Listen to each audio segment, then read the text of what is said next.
നാട് കക്കാൻ ഞങ്ങളെ കണ്ടു പഠിക്കൂ എന്ന ആഹ്വാനത്തോടെ തിരുട്ടുവർഗ കുടുംബക്കാരുടെ നാടുവാഴിത്തം 10 വർഷം തികയാൻ പോണമെന്ന് കേട്ടു.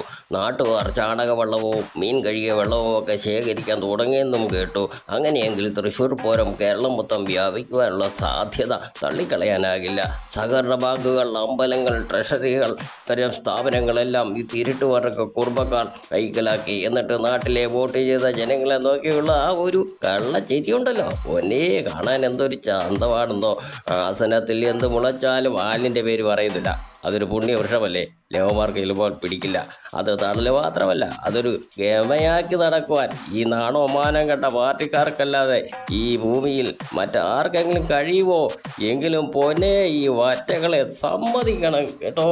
തൊലിക്കട്ടിയുടെ കാര്യത്തിൽ കാണ്ടാമൃഗങ്ങൾ പോലും പകച്ചു പോകുവേ.